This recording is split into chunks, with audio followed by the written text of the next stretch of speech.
Muchísimas gracias por la presentación.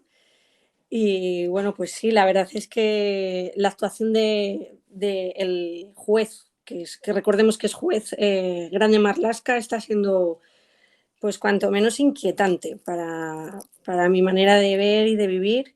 Mi marido no solamente vivimos y sufrimos el acoso de la banda terrorista de ETA, al compañero de Luis no le mató ETA, fue el Grapo. Fue un tiro en la nuca mientras estaban... Sí, entonces, pero bueno, al fin y al cabo es terrorismo igual. Y aún así tuvimos que soportar muchos años la presión directamente de la banda terrorista ETA. Luego, en el año 2017, mi marido fue el jefe de la unidad de policía judicial destinada desde Castilla y León en Lérida, o Lleida, para la operación Copérnico, si recordamos lo del 1 de octubre dichoso. Y bueno, pues la verdad es que hemos vivido momentos que creo que marcarán la historia de nuestro país para todos nuestros hijos, porque han sido momentos más duros los de los años de hierro y plomo de ETA, y luego pues toda esta locura que nos viene asolando a nuestro país con el nacionalismo bestial en concreto desde el catalán. Y bueno, pues vosotros ahí en Navarra pues sufrís también de lo vuestro. Y desde luego, Grande Marlaska, con la destitución del coronel, pues está dejando bastante que desear. Está dejando bastante que desear porque a mí me parece que está incurriendo casi, diría, que en delitos. Y desde luego no favorece ni ayuda, ni mucho menos, a poder tener ninguna confianza en un ministro. Entonces me parece muy grave lo que está sucediendo en nuestro país. Muchas gracias, Marta. Como vamos a tener los micrófonos abiertos, se puede abrir cuando cada uno de vosotros quiera hacer alguna pregunta, pues vamos tirando. ¿Cómo están las cosas en Castilla y León?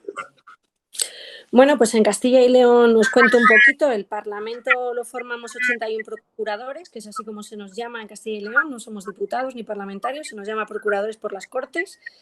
Y gobernamos el Ejecutivo, somos socios del Partido Popular, Ciudadanos y Partido Popular, y la mesa de la Cámara la formamos parte también, en mayoría PP y Ciudadanos, aunque hay 2 miembros del Partido Socialista. La situación es novedosa en comparación con el resto del país, porque en Castilla y León está habiendo una buena convivencia entre los partidos. La oposición ha decidido, y se agradece, pues ser pues propositiva y con crítica constructiva. De vez en cuando sí que dejan alguna pullita digna pues evidentemente es de entender, pero hasta ahora hay que destacar sobre todo la lealtad hacia el Ejecutivo autonómico. Y bueno, pues el pasado viernes se convocaron a todos los partidos que forman parte del Parlamento, que, bueno, os lo digo, que están PSOE, que es el partido mayoritario, Partido Popular, Ciudadanos, luego en el grupo mixto es muy mixto, es muy heterogéneo porque está Podemos y está Vox. Podemos con 2 procuradores, Vox con 1, y luego está un partido regionalista que es Unión del Pueblo Leonés, y luego está Por Ávila, que sería, digamos, un partido por la provincia. En realidad es una escisión del Partido Popular.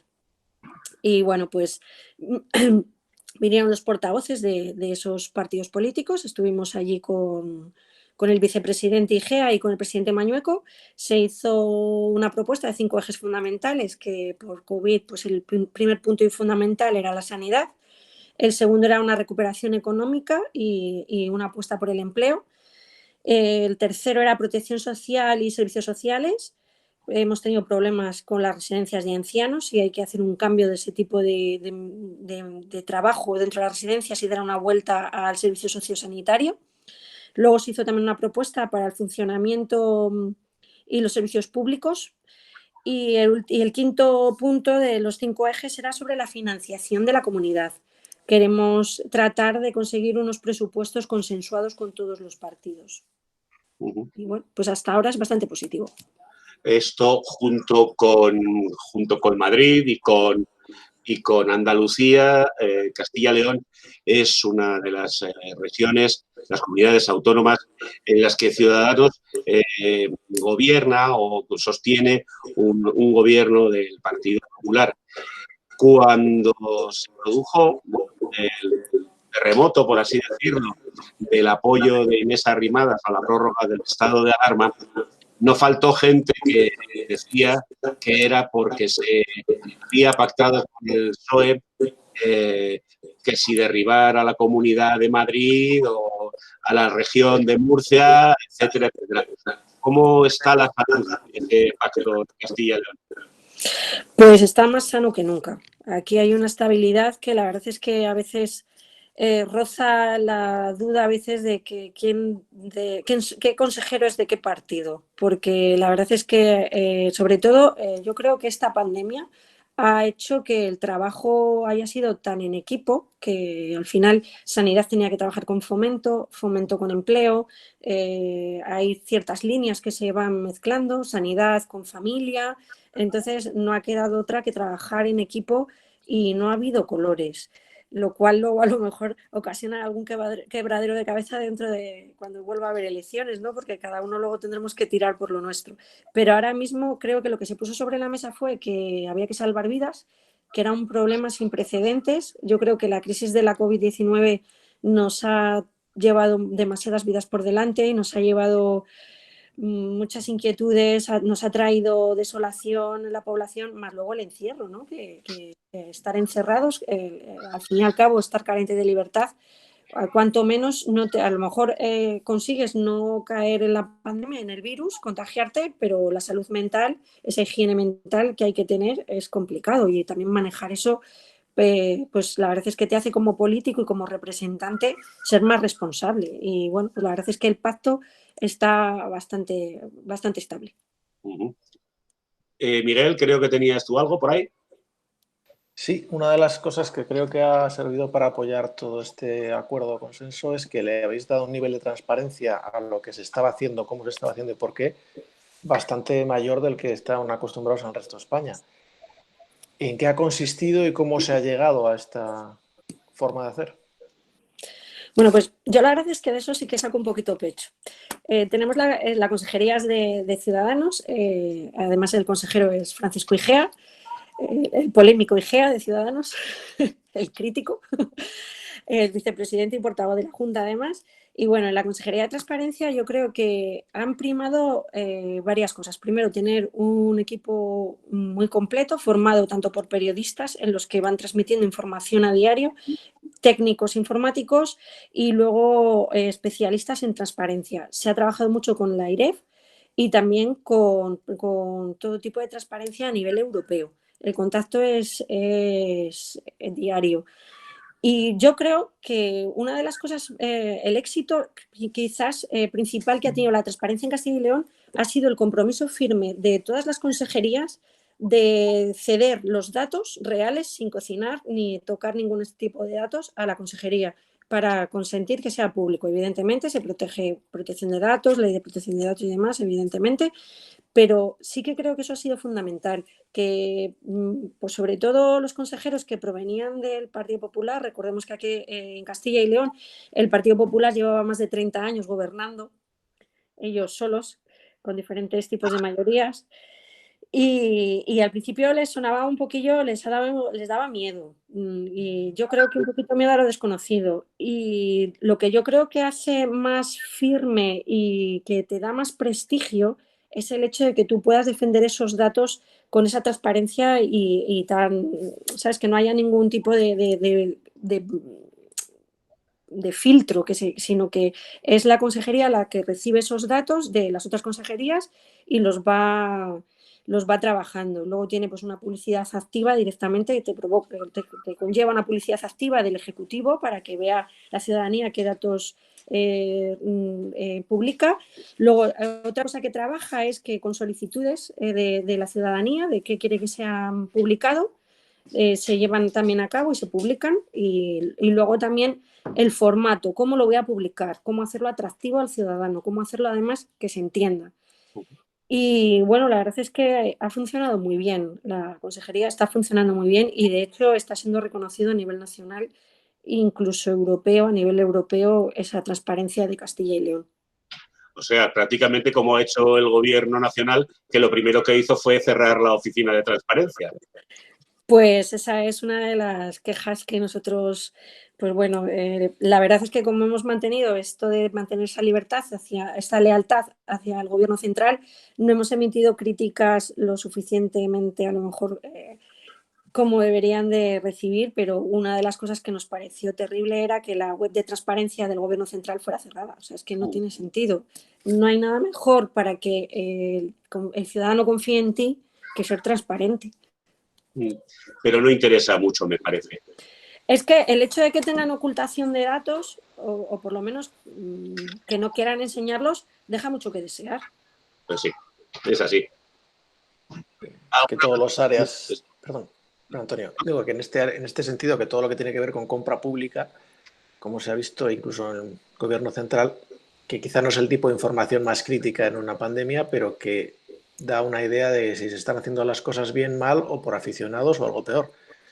¿Ese tipo de información también se está abriendo y explicando en Castilla y León? Sí, todo tipo de contrataciones que se realizan en la comunidad, incluso las que se han hecho a lo largo de esta pandemia, que la verdad es que han sido momentos frenéticos, se han publicado. De hecho, os puedo decir que como soy miembro de la Mesa de las Cortes, el pasado viernes tuve que con los compañeros de la mesa, a través de la mesa se tramitan todo tipo de documentación que llega parlamentaria, iniciativas parlamentarias, y se tienen que admitir a trámite o no y calificarlas. Bueno, pues tuvimos que calificar ni más ni menos que 775 iniciativas parlamentarias del Partido Socialista, de las cuales solamente eran preguntas escritas al gobierno sobre contrataciones y compras durante la pandemia, 476, si no me equivoco.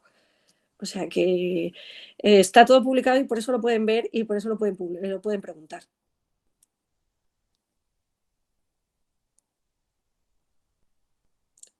Pati creo que está hablando, pero tiene el micrófono apagado. Sí, perdón, ya, ahora sí, ¿no? Digo, voy a cambiar un poco de tercio preguntándote un poco por el País Vasco, porque, a ver, yo conozco mucho la zona de Miranda de Ebro, tengo muchos amigos ahí, de hecho, Sergio González, que es compañero nuestro, es muy amigo mío. Ahora le estoy escribiendo, mira, a ver si está. Tenéis un mítico País Vasco, y sé que ellos, bueno, en Navarra he conocido el interés que tienen de entrar en nuestro organismo político. Bueno, de hecho, hoy una de las noticias ha sido de que está sacando el nombre de Navarra y de las ayudas estas a personas a Treviño. Treviño está ocurriendo algo que también el país ofreciendo adherir Treviño para... Pati, se te oye fatal. Pati, eso te iba a decir, que no sé si era yo, pero tienes un acople brutal. Sí. O sea, ¿no hay dos equipos ahí en marcha a la vez o solo parece? Sí, la oía entrecortada. Ay, qué pena. Pues no sé. ¿Tienes Ahora, el pasa de la pregunta, si quieres, sí que la lea Antonio por el... No, bueno, no pasa nada, no. Baja el volumen de los altavoces y vamos a ver si así entra mejor el sonido y no se acorta. Sí, porque yo creo que era algo del condado de Treviño. Sí, de Treviño, te quería contar, pero te quería preguntar sobre Treviño, porque sobre todo por el País Vasco, ahora, bueno, es que no he hecho nada, ¿eh? Bueno. Pues sigo despacito que vas bien. No, te quería preguntar que también sé que el País Vasco está como entrando dentro de Treviño pidiendo quitaros o adherirse esa zona tanto por temas sanitarios y no sé, cuéntanos un poco, ¿qué hace el País Vasco entrando en estas cosas en territorio de Castilla y León? También, aparte de Navarra, claro. Pues sí, bueno, pues la verdad es que hemos tenido algunas injerencias del gobierno vasco. Sabemos que Treviño está gobernado por PNV, entonces, bueno, pues evidentemente ese partido sabemos que pues ya le conoces de sobra a vosotros allí y un partido nacionalista en el que, bueno, pues lo que quiere sobre todo es, pues al final sabemos lo que son los nacionalismos, que son un veneno, ¿no? Nosotros tenemos, con el País Vasco, tenemos convenios para la atención sanitaria. Es decir, que nuestros paisanos de Treviño pueden ir a Álava a los hospitales y luego les pagamos no sé si cada cuánto tiempo, pero bueno, se les paga a la sanidad vasca lo que se les tiene que pagar y bien pagado por lo que a mí me han dicho. Y bueno, pues la historia está, bueno, pues lo de siempre, en las peleas entre territorios, en querer apropiarse de lo que a uno no le pertenece y querer avasallar un poquito la identidad del vecino. Y a mí, la verdad, a mí personalmente me parece una falta de respeto y que deberían, además, somos comunidades, cuando hablan de las comunidades históricas, pues fíjate, Navarra. Si no es con una comunidad histórica navarra, paga y vámonos. Y Castilla y León, las Cortes de León son las más antiguas conocidas y Castilla, pues fíjate, el reino de Castilla. Entonces, pues creo que a la hora de que hablen los nacionalistas solamente se acuerdan de la historia de la historia que a ellos les parece, o si no la cambian, como hemos visto en el País Vasco. Y con Treviño el problema que tenemos es eso, la apropiación, pero luego sí que se trabaja bien a nivel sanitario. Y de hecho, durante la pandemia no ha habido problemática. Se han tenido que acudir a Álava, al hospital de Álava, han ido y a Vitoria, algunos van a Miranda, o sea, que es que así ha sido. Marta, Castilla y León es una de las comunidades autónomas más afectadas por eso que se llama el despoblamiento. Sobre todo algunas de las provincias, se cita Soria, Palencia, Zamora. ¿Qué vuelta tiene eso? ¿Cómo se hace para que eso no se convierta en un problema de desertificación cuando además necesitamos que haya gente en nuestro lugar? Pues bueno, Castilla y León, pues como veis, es un inmenso territorio en la meseta con 94.000 kilómetros cuadrados, que se dicen pronto, es más grande que Portugal. Y padecemos lo que nos han inventado, que a mí no me gusta nada, lo de la España vaciada, porque es verdad que tenemos menos población, pero no está vacía. Tiene mucha gente con muchas ganas de vivir, pero es cierto que la población está muy envejecida. Las provincias como las de Soria o Zamora son las que más población han perdido en los últimos años y aún así lo seguimos sufriendo en otras provincias. Yo soy la representante de Segovia y en mi provincia, pues aparte de que ahora mismo la pandemia ha sido una de las provincias en las que más ha sufrido esta pandemia, de por sí hemos perdido representantes públicos por la bajada que ha ido habiendo a lo largo de estos años de habitantes. ¿Cómo podríamos hacer? Pues yo creo que primero hay que hacer un tipo de políticas activas para fomentar que las familias decidan vivir en nuestros pueblos, pero es que hay que apostar realmente por las zonas rurales, porque el problema está que son los pueblos los que se nos quedan vacíos. Ahora mismo hemos avanzado más. Eso del dicho castellano de que no hay mal que por bien no venga. Bueno, pues hemos avanzado más en estos meses de pandemia en temas de Internet que a lo mejor en los últimos 5 años, sin exagerar. Hemos tenido que la Consejería de Fomento ha sido una cantidad de aportación económica la que ha tenido que hacer para que tirar Internet en poblaciones y aún así hay muchas que no llegan a Internet. Entonces, bueno, pues ese avance ha sido bueno y eso ha venido para ya quedarse, porque ya que ha llegado el Internet no se lo vamos a quitar, solo faltaba. Y hay que seguir apostando por eso, que lo que es todo el tema de Internet llegue a los pueblos y porque a través de Internet puede haber muchísimas también posibilidades de empleo. Y luego yo creo que hay que buscar, hay alternativas europeas que lanzan historias para, pues para fomentar precisamente que las familias ocupen esos espacios rurales y a lo mejor apostar más por la calidad de vida que te da un pueblo y no tanto la gran ciudad. Aún así es un hándicap, porque los mismos profesionales, maestros, médicos, que antiguamente, si recordáis todos, tenían la casa del médico y la casa del maestro en los pueblos, pues ahora mismo ya prefieren no quedarse en los pueblos y prefieren vivir y coger el coche y venir, yéndose a la gran ciudad o a un pueblo mayor cercano. Entonces, bueno, yo creo que hay que cambiar un poco el chip de los vecinos para que entiendan que viviendo allí no te van a faltar los servicios sociales.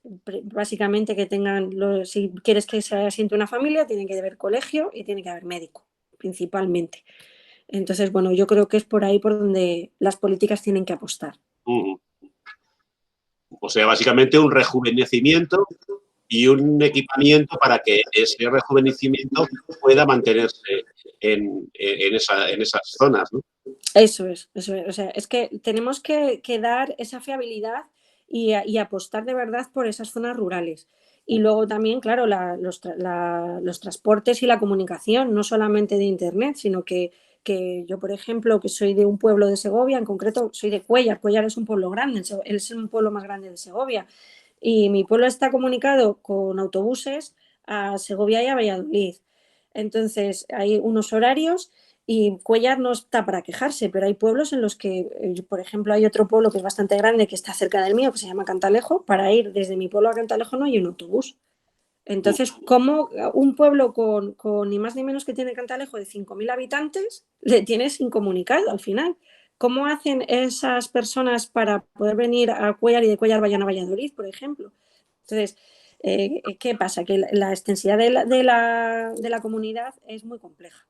El territorio tan amplio es muy complejo y hace que sea muy complicado, pero sin duda hay que ir tratando de llevar a cabo esas políticas. Y la verdad es que al Partido Popular hay que apretarle un poco porque se habían quedado un poquillo ahí. Ellos son potentes en zonas rurales y bueno, tienen esa satisfacción que les da a ellos de que ahí siempre tienen un buen electorado, pero yo creo que más allá de eso tienen que darse cuenta de que necesitan todo este tipo de servicios porque si no, no se puede vivir en los pueblos. Miguel. Exacto. Marta, una pregunta, porque Miguel te quiere preguntar luego algo de Europa. Yo te quería preguntar, por la población tan mayor que tenéis, ¿vais a apoyar una ampliación del estado de alarma, por ejemplo, si se pide? ¿Una ampliación perdona? Del estado de alarma, si es que lo proponen. ¿Qué dice Castilla y León? Pues Castilla y León hemos sido si os dais cuenta, hemos sido de los últimos en pasar la comunidad a la fase 1. Los expertos, que aquí sí que hay, están publicados sus nombres en el portal de transparencia. Uno de ellos es Paco Igea, que es médico, y la consejera de Sanidad, que también es médico. Y de hecho, Verónica Casado fue premiada como mejor médico de familia del mundo, ni más ni menos. Ellos han vivido con una intensidad bárbara. De hecho, yo ayer estos días he estado con Paco Igea, no le había visto desde estos días de encierro y creo que lo mismo ha adelgazado 10 kilos o más. Entonces, creo que el estrés que les ha ocasionado por todo lo que ha habido que vivir y todo lo que hemos vivido, porque al final cuando estás en gobierno tienes que hablar con muchas personas, ha sido tan duro y ver esa realidad tan cruenta de estos ancianos muriendo que te hace ser más cauto. Es cierto que los empresarios ahí tienen mucho que decir, porque claro, dicen que ellos si no abren también se mueren, pero de hambre. Entonces, bueno, pues hay que combinar ya, estamos en este momento de combinar en el que ya no hay muchos fallecidos, van bajando los contagios y se podrá avanzar. El estado de alarma, desde nuestro portavoz y vicepresidente Igea, le ha apoyado firmemente y vamos, estaba completamente de acuerdo con que Ciudadanos hiciese ese apoyo, no al gobierno de Sánchez, y sí al estado de alarma y a salvar vidas pues la verdad es que obligar con esos pactos, pues desligar ERTEs y todas estas cosas que ha conseguido Ciudadanos, desligarlo del estado de alarma y obligarles a hacer ciertas cosas que si no fuera por nosotros creo que no lo hubiera hecho. Algunos nos dicen que nos conformamos con poco. Lo que pasa es que somos 10. Y yo con esto me ha hecho gracia estos días porque yo tuve el privilegio en las Cortes de Castilla y León de defender la vía 221 o la vía Arrimadas, que se vino a llamar públicamente. Y una de las cosas que me hacían los procuradores socialistas era así, con las manos, burlándose como que éramos 10. Y yo más de un día ahora me dan ganas de volverles a decir, de verdad, 10, pero estos 10 al final ahora hemos tenido una fuerza que a lo mejor 50 no han tenido. Y bueno, pues nosotros sí que vamos a seguir, lo que decida el partido lo vamos a entender. Muy bien, muchas gracias. Miguel, gracias, Marta. Miguel, ¿tenías una pregunta sobre Europa? Sí, era un poco en la línea que según estamos pasando a desescalada para que los negocios no se queden por el camino, y mientras hemos estado en el encierro, digámoslo así, la gente ha tenido que estar dependiendo de estos ERTES y otro tipo de ayudas. Entonces, al final, la comunidad autónoma tiene los recursos que tiene, se supone que gestiona los que vienen del Estado, el Estado tampoco los tiene, y estamos en una situación de ver qué cuernos pasa con lo que está haciendo la Comisión Europea, si va a hacer estas inversiones directas, si va a haber préstamos, si va a haber MEDE, si va a haber qué. En ese sentido, ¿qué papel tiene la comunidad autónoma? ¿Está pudiendo influir en algo en lo que se está acordando con la Unión Europea? Bueno, pues una de las cosas que nosotros desde la comunidad autónoma creo que ha quedado bastante claro, que al final los que venían diciendo que las comunidades autónomas había que dejar, que tenían que desaparecer y demás, como decía por ejemplo Vox, yo creo que sin comunidades autónomas esta pandemia hubiera sido un desastre. Y voy a decir por qué. Por ejemplo, el Ministerio de Sanidad, cuando el ministro Illa le dieron las competencias, estaba bastante contento porque estaba vacío de contenido. Prácticamente las competencias están derivadas a todas las comunidades autónomas. Entonces, evidentemente, si están esas competencias derivadas a las comunidades autónomas, el dinero tiene que ir para las comunidades autónomas. Y es una de las exigencias que estamos haciendo al Gobierno central, porque el dinero de la Unión Europea llega a España, al Gobierno central. Otros países están organizados de otra manera. Alemania tiene los Länder, Francia tiene otro organigrama de funcionamiento, no tiene nada que ver con España. Nosotros creemos que ese dinero lo que tiene que hacer es distribuirlo a las comunidades y que sea la propia comunidad la que destine ese dinero en lo necesario, que ahora mismo, pues bueno, en un principio fue compra de material sanitario y ahora mismo probablemente será pues ir afianzando en temas sanitarios para que si viene de nuevo esto que están diciendo, que en octubre puede de nuevo venir la pandemia, el virus puede volver a atacar, pues que podamos llevarlo, pues que lo podamos luchar mejor, ¿no? Y como hemos estado ahora, pues en cierta manera desprotegidos. Y sí que creo que se debería de hacer. Nosotros tenemos la suerte de que tenemos un contacto directo con Europa a través de Ciudadanos Europa y es constante. O sea, yo con Soraya Rodríguez, Luis Garicano, Bauzá o Andrés Vázquez o con Maite no he hablado. La única pagaza es la única que a lo mejor no he hablado. Pero con el resto sí que tenemos contacto con diferentes cosas. Tenemos aquí el día 27 de abril, sin duda. Pues genial. Y cualquier propuesta que les hacemos es muy viable. Y luego, con temas de economía, pues Luis Garicano, además es que sus oídos son todo para nosotros cada vez que les hablamos de temas económicos. Y bueno, yo creo que sobre todo lo importante es eso, que el gobierno central descentralice ese dinero, porque ya que las competencias son autonómicas, ahora mismo sabemos que la competencia está centralizada, pero que volverá en breve, en cuanto caiga el estado de alarma, vendrá a través de las autonomías. Y al final ese gasto y ese dinero se va a hacer desde la autonomía. Y no está llegando. El dinero, no sé si recordáis que Pedro Sánchez dijo ni más ni menos que 200.000 millones de euros se iban a gastar, se iban a emplear. Esto a las autonomías apenas llega el dinero, apenas ha estado llegando material sanitario, ahora ya se ve de otra manera, pero al principio fue un verdadero caos.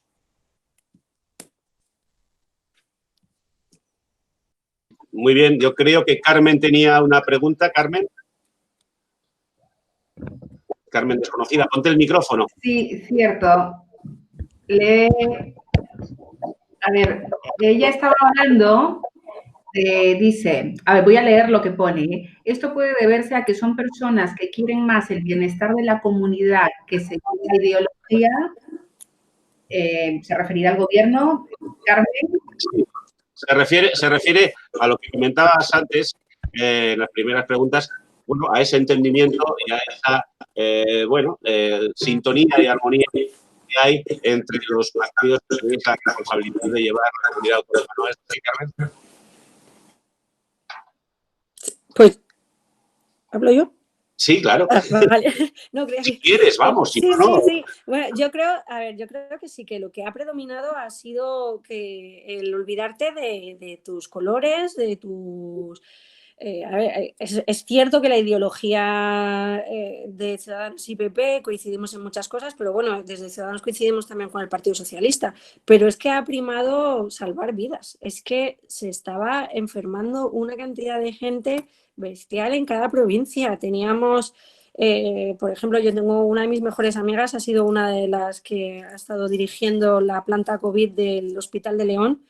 Y ella había veces que me decía, Marta, llegan 90 personas, 90 en un solo día para atenderlas, 90 que se están asfixiando y tengo que llevarlas, derivarlas a UCIs, respiradores, oxígeno, con sufrimiento bestial y además el sufrimiento también de los sanitarios, porque al fin y al cabo están para salvar vidas. Y yo creo que también ha sido muy importante el hecho de que 2 médicos estén llevando la cabeza de todo esto, ¿no? Que estén a la cabeza de todo esto. Porque entendía muy bien el problema que les transmitían los médicos desde los hospitales. Y bueno, pues yo, por ejemplo, Paco Igea, que le conozco desde hace muchos años, es un hombre que ama muchísimo la medicina, porque además es hijo de médico, nieto de médicos y padre de futuros médicos. Y yo creo que es algo que lo lleva tan en la sangre que no podía, para él, a pesar de que su otra pasión es la política, en estos momentos no había política, había que salvar vidas y había problemas que afrontar urgentemente, y una de las cosas que más te daba esa desolación era la incertidumbre de no conocer los datos bien de cómo afectaba. Al principio se trataba con unos medicamentos, luego vieron que no eran efectivos, cambiaron con otros, parece que ahora han ido dando más o menos con lo que está siendo más efectivo, y creo que el Partido Popular en eso ha sido tremendamente leal y no, o sea, ha apostado por esa política que poner por encima al ciudadano, que yo creo que al final es imprescindible para gestionar una crisis de tal envergadura. Cierto, cierto. Mira, yo quería justo preguntarte sobre esto, con tu experiencia, ¿cuál es tu opinión sobre, a ver, a nosotros haber apoyado por medidas de Estado y por bienestar del ciudadano estas 2 últimas prórrogas, y se nos ha criticado muchísimo? ¿Por qué crees que el lado constitucionalista, el PP, ¿no? Con la mayoría que tiene, ¿por qué está en ese punto? ¿Cuál es tu opinión?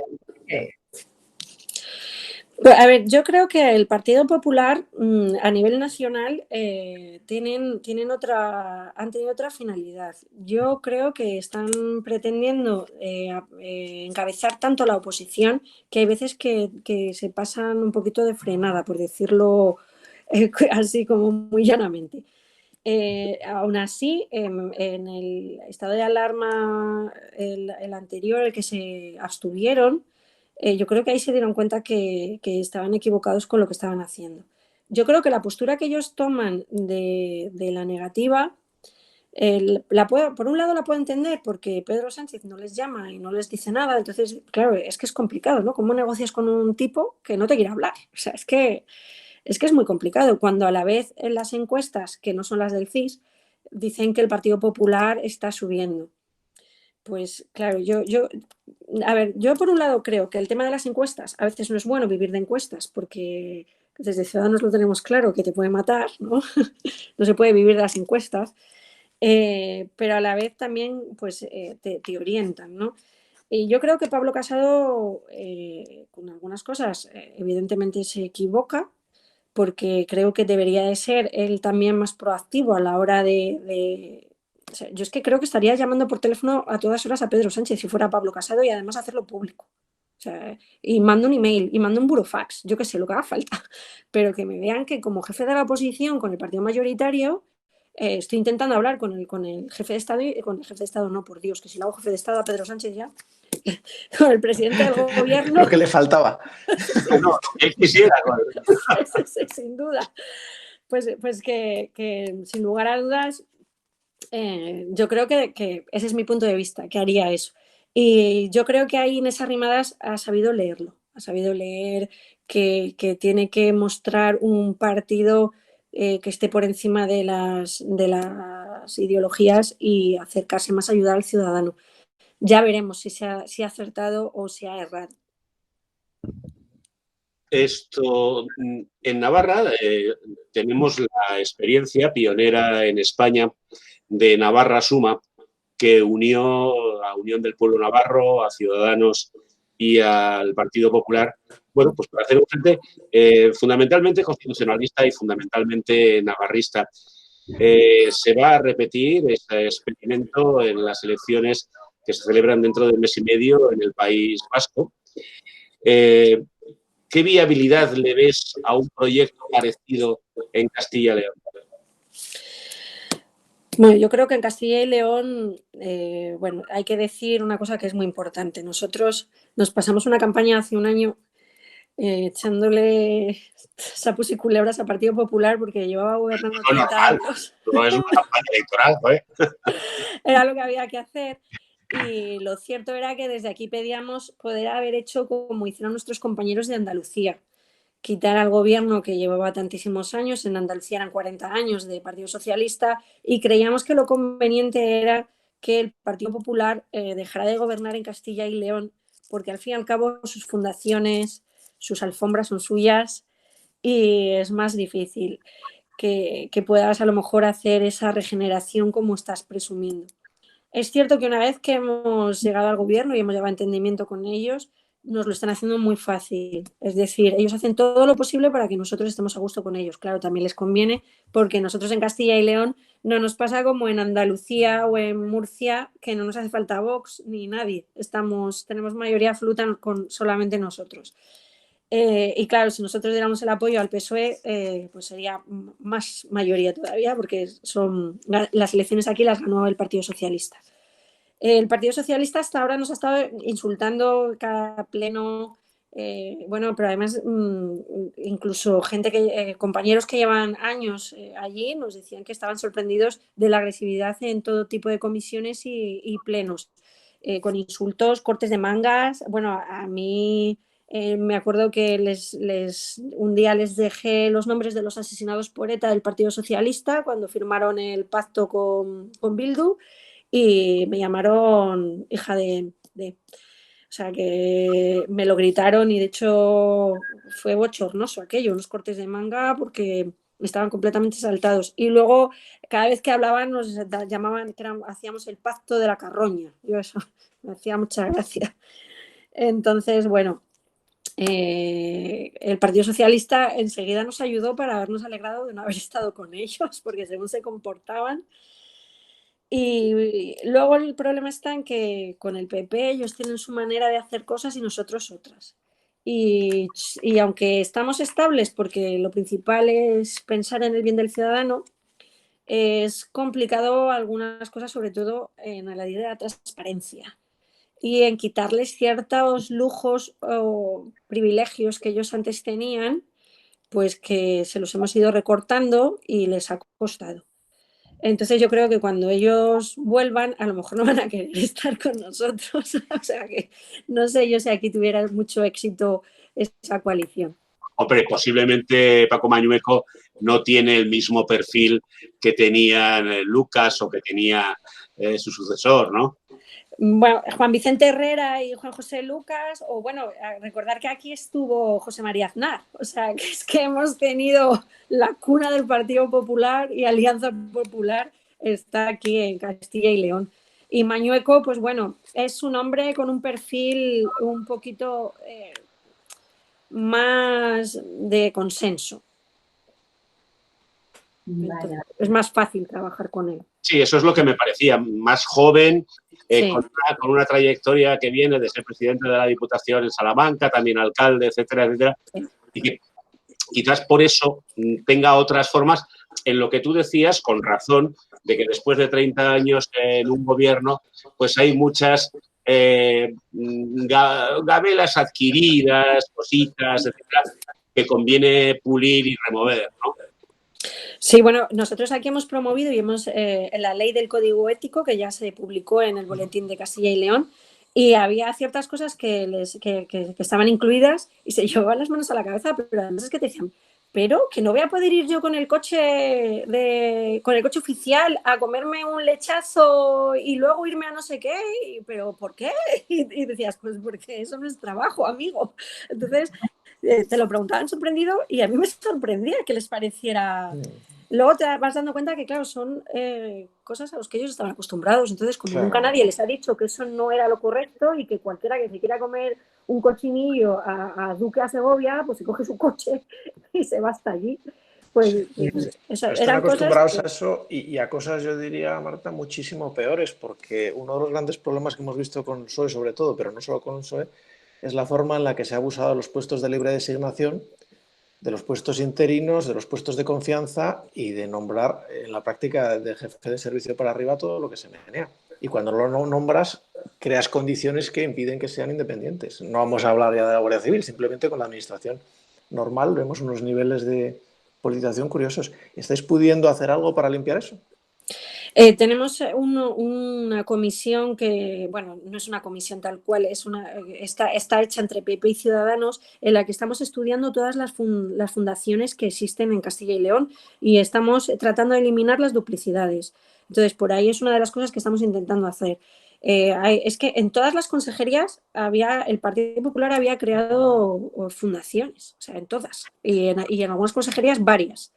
Y, por ejemplo, hay una fundación que se llama Fundación Siglo XXI en la Consejería de Cultura, que cuando hemos entrado nosotros, esa consejería es nuestra, de Ciudadanos, bueno, pues la estamos un poquito, digamos que deshaciendo, porque los cargos de confianza de esa fundación eran todos familiares del Partido Popular. O sea, estaban de diferentes cargos, concejales, y estaban, si no era un concejal del Partido Popular, estaba su madre, su padre, su tío, su cuñado, o sea, tal cual. Y eso les ha costado, pero lo firmaron en el pacto y a por ello. O sea, que no les ha costado mucho, pero sí que estamos pudiendo con ello, recortando poco a poco y estudiando fundación por fundación para eliminar duplicidades y que no haya gastos superfluos ni derivaciones de subvenciones en cosas que no son necesarias. Y yo creo que también ahora mismo la pandemia va a ayudar a que sean más conscientes de que no se puede seguir así. Qué bien, me alegro mucho. Está claro que el bipartidismo ya, mientras se puede evitar y entrar en más partidos al gobierno, pues están dispuestas democráticas, ¿no? Marta, tenemos una pregunta. Me dicen, voy a hablar despacio porque si no esto se acopla. ¿En qué verá Ciudadanos si ha acertado o no en estos apoyos a Sánchez? Pregunta. Bueno, pues yo creo que una de las principales razones en las que nos podemos basar va a ser en el resultado de la salida del estado de alarma, en si el PSOE cumple con su palabra. ¿Cuál es el problema? Que ahí a lo mejor el responsable no es Ciudadanos de si el PSOE responde o no, es el PSOE, bueno, PSOE y Podemos, que gobiernan. Entonces, eso no está en nuestras manos. Quien nos dirá realmente si nos hemos equivocado o no va a ser el ciudadano, con sus opiniones y después en las urnas, que es donde hablan de verdad y donde nos dicen si hemos errado o no.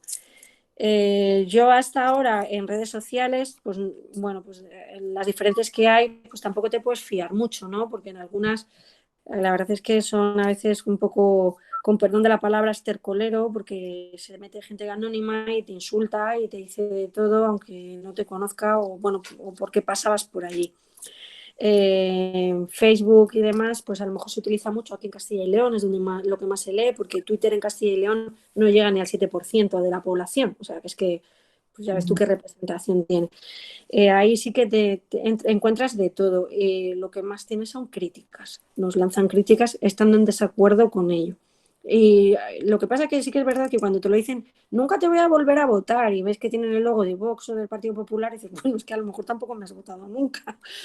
Entonces, pues bueno, sí que es cierto que lo que creo que en Ciudadanos debemos de aprender es a escuchar más a todo tipo de asociaciones, a federaciones, a empresarios y a ciudadanos en general porque son ellos los que te transmiten sus necesidades y te van a decir qué sienten. Y a través de eso quizás sea el termómetro directo para saber si nos hemos equivocado o no. Gracias. Mira, al hilo de esta pregunta, hay otra que dice cómo vivió Ciudadanos de que luego seguido el PSOE firme con Bildu el acuerdo este de quitar se me ha ido la ley de... La ley laboral. Sí, eso, la reforma laboral. Preguntan qué pensamos en Ciudadanos sobre esto. Bueno, pues a nivel de Ciudadanos nos pareció que no se puede consentir. O sea, que es que lo que pasa es que, claro, no estaban negociándolo con Ciudadanos. Ha sido algo que ha hecho Podemos y PSOE con EH Bildu. Nos parece intolerable. O sea, negociar eso en el momento en el que vivimos. De hecho, pues la reacción de Nadia, de la ministra Calviño, rápido de esto no puede ser, es que hasta sus mismos ministros se llevan las manos en la cabeza.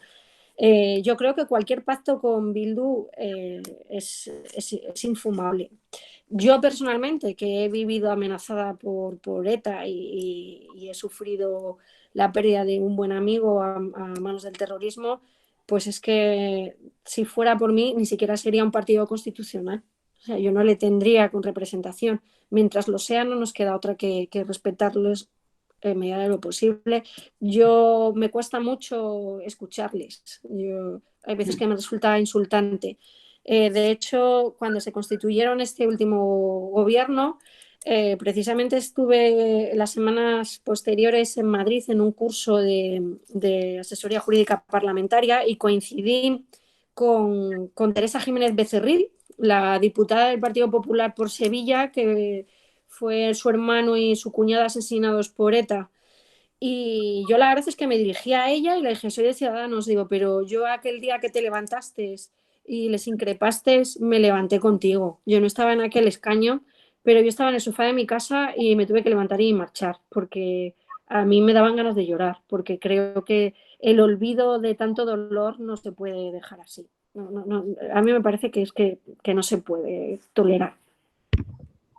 Yo me imagino que en la Cámara Autonómica Castellana las cosas son más tranquilas y más civilizadas. Así que no te recomiendo que vayas al Congreso de los Diputados, porque cuando no es Bildu, es Podemos, cuando no es Rufián, etcétera, etcétera. Eso es pasar el tiempo.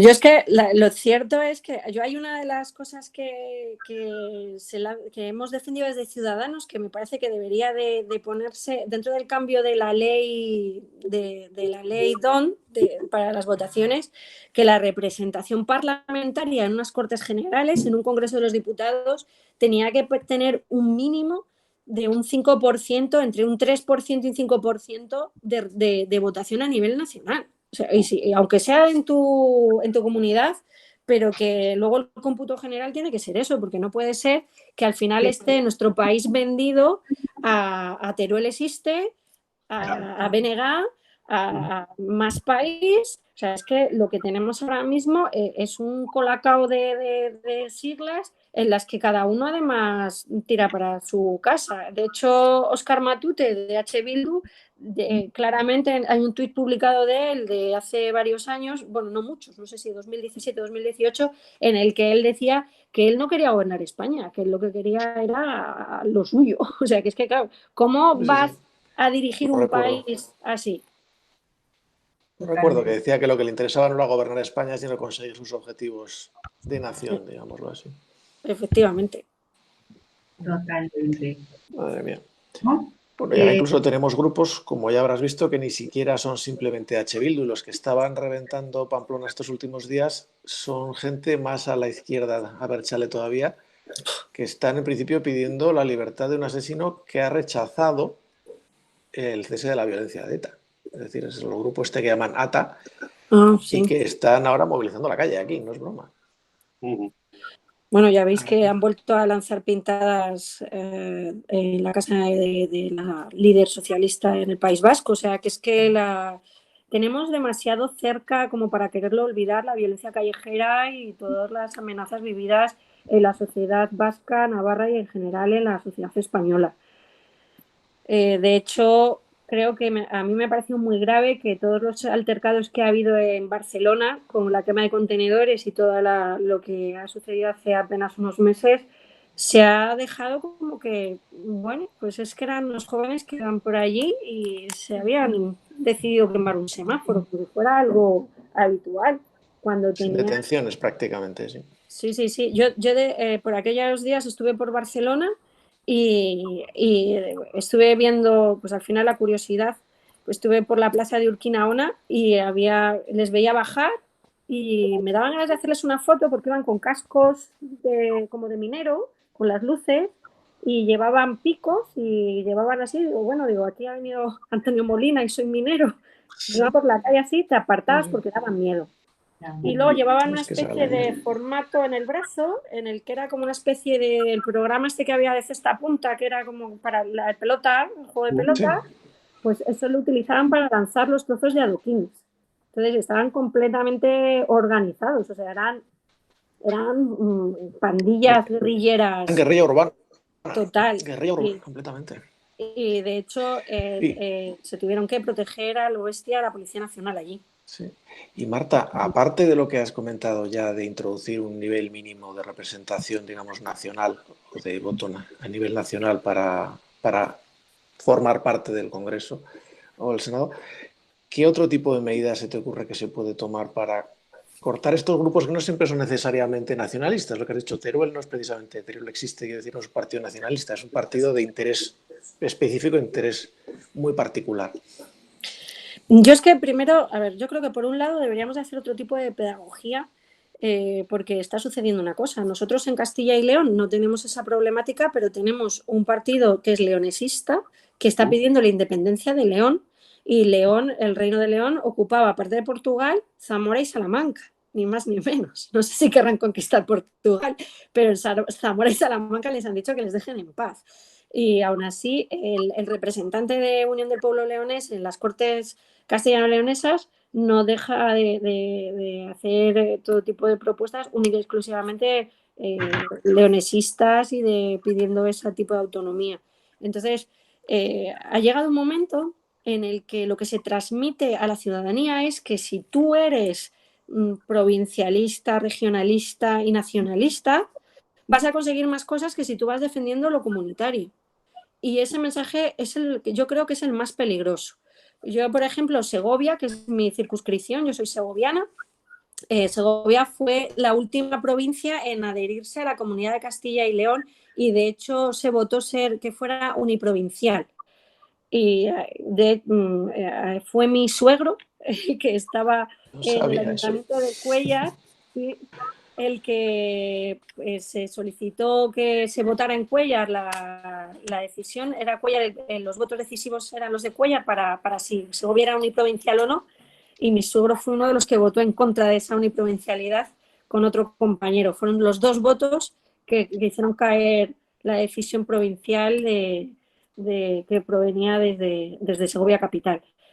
Y ahora mismo yo he tenido reuniones con federaciones, asociaciones y ciudadanos en Segovia que me dicen que lo mejor es que Segovia vaya sola, que vayamos a Segovia vive o Segovia está aquí o viva Segovia, vamos, pero que creen que no podemos seguir en la comunidad y que tenemos que defender lo nuestro. Y claro, es un problema porque nos estamos haciendo muy egoístas, estamos levantando fronteras y en un mundo en el que cada vez es más globalizado, resulta que estamos siendo cada vez menos comunitarios a la hora de trabajar. Entonces, yo creo que por un lado sería la pedagogía y luego con la ley electoral, pues bueno, habría que a lo mejor darla una buena pensada y si conviene cambiarla, pero mientras gobierna uno, rojos o azules, que decía por hace unos años Albert Rivera, ¿no? Rojos y azules, pues cuando está uno gobernando dice que no se puede cambiar y el que está en la oposición te dice que sí hay que cambiarlo, pero en cuanto gobiernan, que son de entre ellos de los que se turnan, pues no les compensa. Y para hacer ese cambio hace falta de esos dos grandes partidos y a no ser que tengamos mayor representación el resto de los partidos, pues no se hará. O una iniciativa legislativa popular, ¿no? Alguna de estas medidas. Pues algunas se ha tratado de hacer, pero yo creo que al final no llega. Es No llega a complicado. buen puerto. Porque lo que estamos viendo, por ejemplo, es lo que decías tú antes, que si no recuerdo mal, en el último Parlamento, en el último Congreso, hubo una comisión que elaboró una propuesta de reforma de los partidos políticos, de la ley de partidos y diferenciación de partidos, con el acuerdo del PSOE, de Podemos y de Ciudadanos, porque el PP al final algo no le gustó y nos dejó. Entonces ahora tenemos un gobierno de PSOE con Podemos y el posible apoyo de Ciudadanos, y ni se plantea esa reforma de la ley de partidos y su financiación. Bueno, es que yo creo que la financiación de los partidos, hay algunos, sobre todo, vamos, lo voy a decir bien claro, Podemos venía para limpiar la casta política y son más casta que nadie, ¿no? O sea, estoy muy contento en vivir en Vallecas y qué vergüenza los que ven un chalet en la sierra y resulta que se compra un chalet en Galapagar. La financiación de los partidos les está viniendo muy bien, entonces... Pues por ahí ahora mismo Podemos no quiere ni hablar, o sea, ni se sienta que le escuches ese tema. Y el PSOE, pues bueno, yo creo que yo en sede parlamentaria lo he dicho, el Partido Socialista Obrero Español ya no existe en España, porque ni es partido ya, ni es socialista, ni es obrero, ni es español. Tenemos el PSC en Cataluña, en Navarra está el Partido Socialista de Navarra, hay escisiones en todos con esos federales, como son un partido federal. Entonces, al final, cada uno defiende lo suyo. Lo que estamos diciendo es un reflejo del país, cada uno defendiendo lo suyo y el PSOE, pues según llueva, dice una cosa. Y luego, sobre todo, este partido, que yo dije que se había quedado el PS de Pedro Sánchez, sí. que es lo que él diga y pues podemos decir que ahora mismo llueve, aunque haga un sol brillante, pero como lo dice él, pues es un gobierno cuanto menos dudoso de palabra y de bueno, pues no sé, de confianza. Creo que está falta de confianza. Marta, ¿tú crees que la democracia española está enferma? Pues yo creo que la democracia española sí ha enfermado, sí está enferma. Pero ¿por qué? No lo sé por qué. Si lo supiera estaría tratando de hacer la cura, ¿no? Pero yo creo que sí, porque estoy viendo que hay... Yo tengo 43 años, yo he nacido ya después de la... De hecho, mi cumpleaños es el 20 de noviembre, yo nací el primer aniversario, el primer aniversario que había muerto Franco. Entonces, yo siempre he vivido en democracia, yo no he conocido, cuando he tenido un poquito ya de noción, no he conocido ninguna otra cosa. Y yo me acuerdo de Felipe Suárez, de González, y me acuerdo perfectamente de Gal, Caso Filesa y demás. Y ha habido un momento en el que los padres de la Constitución sentaron unas normas que nos ayudaban para que pudiéramos salir de ese momento tan drástico que era la transición, pero no hemos sabido a lo mejor reformarlo, o hemos creído que el reformar ciertas cosas de la Constitución, que no toda la Constitución, era como pecado original. Yo creo que teníamos que haber aprendido más de otras democracias más antiguas que hacen otro tipo de modificaciones y nosotros, sin embargo, hemos ido avanzando y ahora mismo hemos caído en el y tú más, que no solamente del bipartidismo, ahora mismo es de todos e incluyo a mi partido. Creo que al final caemos todos en eso, en echar la culpa al contrario. Y creo que está enferma porque al final esta democracia ahora mismo, si os dais cuenta, habiendo ido a votar tantísimas veces en los últimos años, que salían esos chistes españoles, he ido más veces al colegio que cuando era pequeño, ¿no? Pues realmente creo que eso es una clara demostración de que estamos enfermos. No se puede estar votando tanto. Cierto. Bueno, a ver, preguntas. Bueno, más que preguntas, tengo reflexiones de, por ejemplo, me ponen, si se pide una sexta prórroga, ¿qué criterios se guiará Ciudadanos? Bueno, creo que ya lo hemos respondido, pero igual lo podemos repetir, Marta. Bueno, yo creo que si el partido siempre está dispuesto a hablar, pero siempre la intención desde el Ejecutivo Nacional es que tienen que no es un regalo, que hay imposiciones y tienen que ceder a diferentes cosas. Entonces, hemos ido viendo que se les ha obligado a ceder el tema de los ERTES y luego hay diferentes temas que se han ido tocando y me imagino que una de las cosas que si hablan con nosotros, una de las cosas que dirán es que no se puede tocar ahora mismo la ley del trabajo, y es que eso ahora mismo déjame quieto, ¿no? Eso Que creo que ellos mismos no se atreven a tocarlo. La yo creo, financiación europea es la que necesitamos. claro, pero yo creo que hay que obligarles a que lo digan. O sea, yo creo que habría que forzarles. Claro, yo estoy en autonomía, no sé lo que van a hacer desde Nacional, pero sí que me imagino que sopesarán bien qué medidas les quieren pedir esta vez. Pero creo que esta vez deberían de ser bastante más exigentes porque la ciudadanía también está un poco al límite y hay que empezar a pensar es que no me gusta decir desescalar porque yo he tenido un hermano, bueno, mi hermano es montañero y él jamás ha usado esa palabra, el trepa o destrepa, ¿no? Entonces, pero bueno, él, o baja, Sobre todo por el tema económico, porque ya las claro. empresas ya no resisten más. Ya. A nivel, por ejemplo, nosotros en la autonomía tenemos problemas con Renault. Renault es un motor básico para nuestra autonomía, no podemos hacer que se nos vaya de aquí. Y bueno, pues te digo Renault, que es una empresa enorme, ¿no? Una multinacional, pero luego es que el pequeño empresario tampoco están abriendo con miedo, los bares les vemos cómo van, y no es que le preocupe al ciudadano más ir a un bar que quedarte encerrado en casa. Yo creo que tampoco es justo definir las cosas así, pero creo que hay que empezar a buscar esa balanza entre lo sanitario, de cómo ya hemos ido avanzando, y lo económico, que es el problema que se nos viene encima, que yo creo que no está siendo capaces o no lo quieren enseñar, el problema que hay, y luego, bueno, no decir que estamos en recesión, y que nos vamos a rescatar la Unión Europea, creo que cada vez van quedando menos dudas. El problema va a ser en cómo lo van a hacer. El problema va a ser si quieren, porque el Fondo MEDE tiene con condiciones unos hombres de negro y no los quiere el señor Sánchez. Y el gasto directo de Europa necesita que alguien le proponga programas. Y si nos dejan hablar a las comunidades autónomas, no hay programas que proponer. Claro, las comunidades autónomas está claro que somos los que tenemos ahora mismo las competencias sobre todo los gastos ingentes, educación, sanidad, servicios sociales, todo depende de las autonomías y eso es donde más gasto hay. Entonces, sin lugar a dudas, nos tienen que dejar hablar.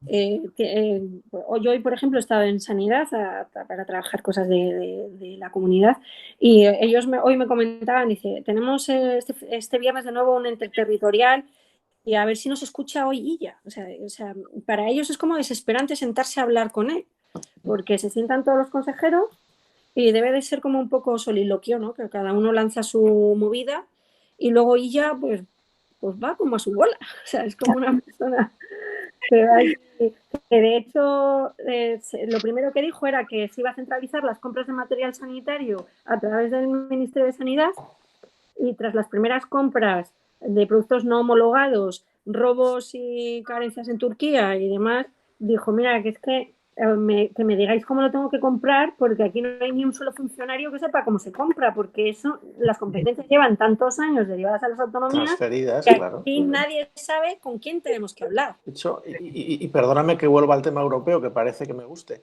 pero es que hubo una iniciativa de compra centralizada a nivel europeo que empezó regular y criticaron a Gran Bretaña porque no había participado y al final el mismo tipo de compras que hacen todos, es que son 4 productos o 5. Entonces, y España creo que ni ha empezado a participar en esas compras. Es que de hecho ni siquiera ha solicitado muchas. Por ejemplo, ha habido un fondo europeo para solicitud de compra de mascarillas y batas y bueno, de EPIs, de lo que Sí. hace poco creíamos que EPI era el amigo de Blas. Ahora ya todos sabemos que EPI son estas batas y estos artilugios que los pobres médicos, enfermeras y sanitarios han tenido que colocar. Pues España no ha participado en la petición de ese material.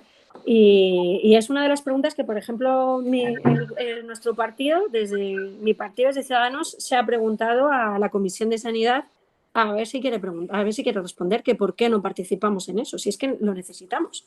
Exacto, y todavía queda, dices, habrá o no habrá repunte, pero es que sigue haciendo falta equiparlo para lo que queda. Si es que además, vamos a ver, las mascarillas son de un solo uso. O sea, los médicos no pueden estar con una mascarilla todo el día. Han estado con bolsas de basura, nosotros aquí en Castilla y León tuvimos que pedir por favor a las empresas que nos cedieran todo tipo de material sanitario que tuvieran en sus lugares de trabajo, porque necesitábamos salvar a nuestros médicos. Se estaban contagiando y sin un médico, pues ya está. Es que cerramos el hospital. O sea, la contratación de médicos ha sido inviable, no había médicos. La compra de material sanitario, cuando decidimos salir a comprar, fuimos Madrid y Castilla y León los primeros que conseguimos que llegaran aviones, porque el resto de comunidades, ya en cuanto fueron un poquito más tarde, que un poquito más tarde os estoy hablando de horas, ya se había colapsado el mercado mundial, porque era a nivel mundial, y claro, España, al no haberse podido centralizar porque no fueron capaces, éramos 17 autonomías pidiendo para cada una de las nuestras. Pujando entre sí encima.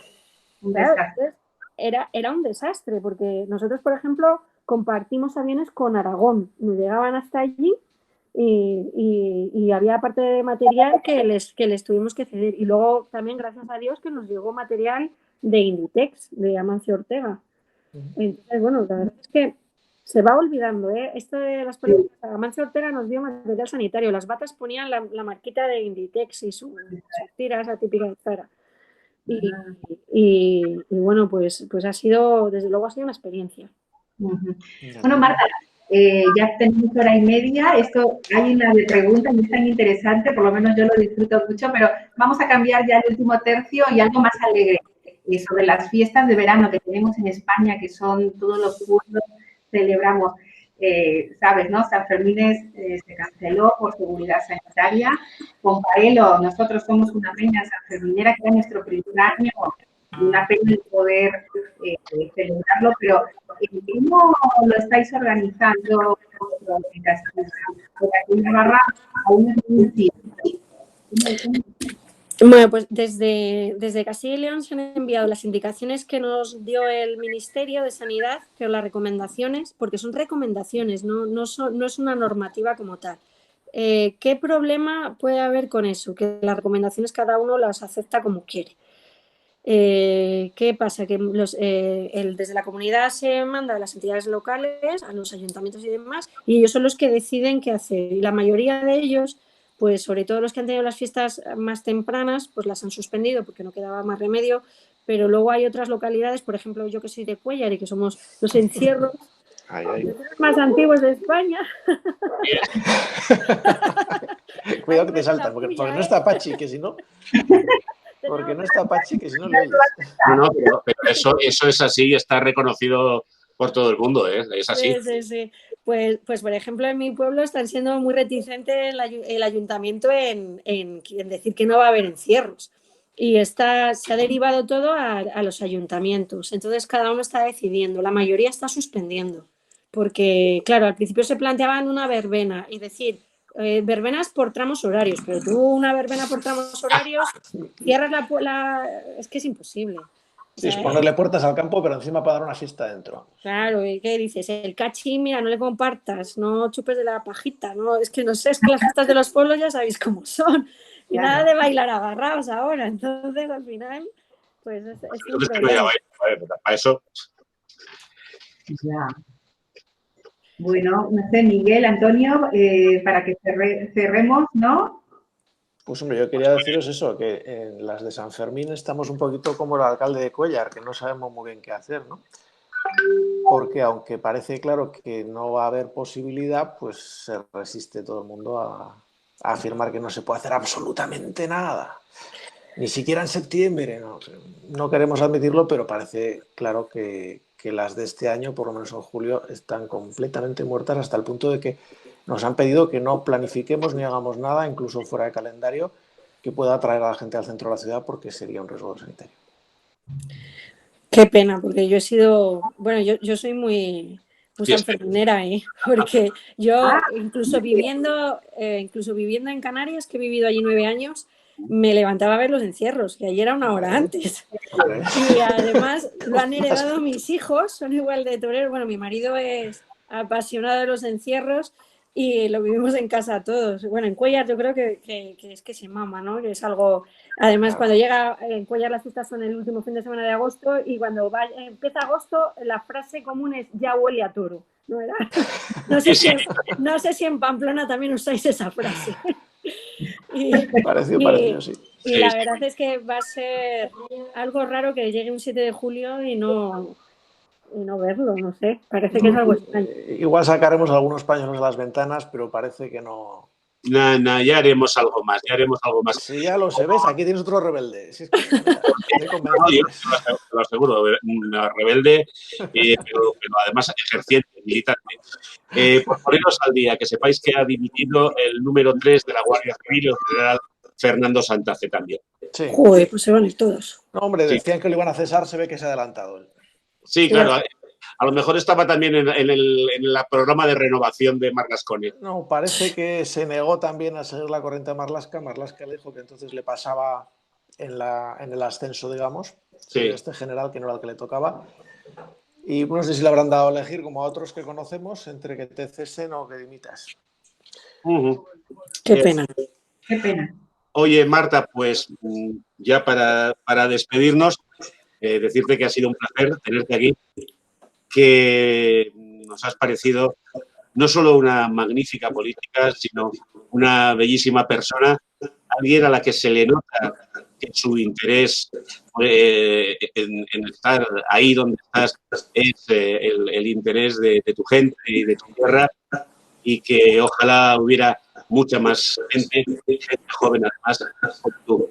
Muchísimas gracias y ya sabes dónde los tienes para comentar. Y a lo mejor traemos pocos cuando haya. Bueno, pues mira, será un placer. Os invito y allí hay peña. Muy bien. Igual es una solución. Si no podemos tener los Sanfermines, nos vamos todos en agosto a Cuéllar. Ahí se nos llena Cuéllar. Bueno,